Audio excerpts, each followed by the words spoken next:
Bonjour, si vous devez deviner un nombre entre 1 et 100 et qu'on vous dit plus grand ou plus petit, et que vous choisissez 50, puis 25 ou 75, vous coupez en deux à chaque étape l'intervalle de recherche, vous effectuez une dichotomie.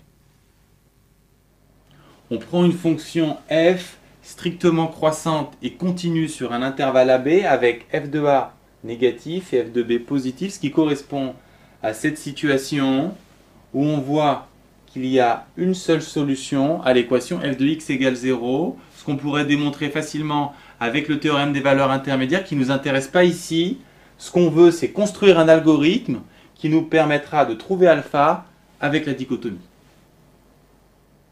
La valeur alpha est comprise entre les bornes A et B. Si on applique la dichotomie, on va couper en deux l'intervalle, autrement dit s'intéresser à son milieu et surtout à l'image de ce milieu. On peut constater qu'elle est positive.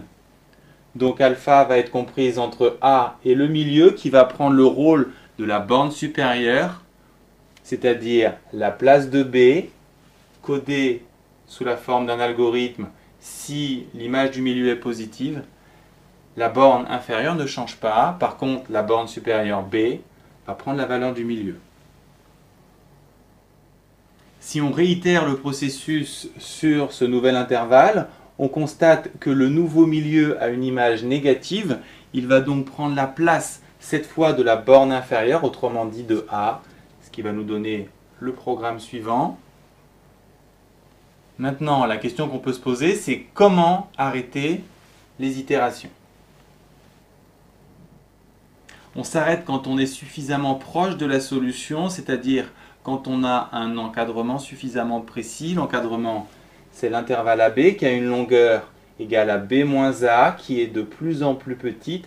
À chaque étape, B moins A est deux fois plus petit. Il sera aussi petit que l'on veut. On va s'arrêter quand on aura atteint la précision voulue, par exemple 10-3.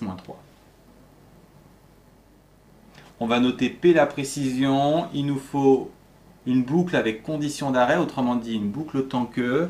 Attention, on reste dans la boucle tant que la longueur de l'intervalle est plus grande que la précision voulue. Dans ces cas-là, on cherche et on sort évidemment quand B-A est plus petit que P, et dans ces cas-là, on affiche les deux bornes de l'intervalle A et B. On n'oublie pas de spécifier bien entendu les variables et de demander leur valeur à l'utilisateur.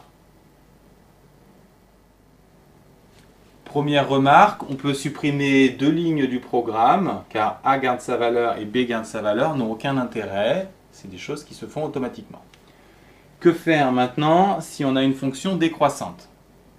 Si vous observez le schéma, vous allez constater que notre algorithme fonctionne à condition de changer l'inégalité ici, ce qui signifie qu'il y a un programme pour les fonctions croissantes avec strictement supérieur et un programme pour les fonctions décroissantes avec strictement inférieur.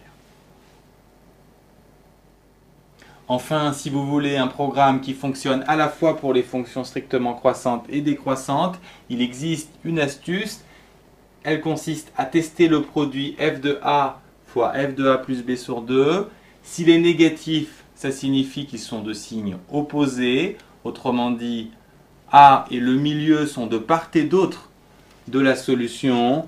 Donc a plus b sur 2 va prendre la place de B, autrement dit on va changer B, et dans le cas contraire, on changera A.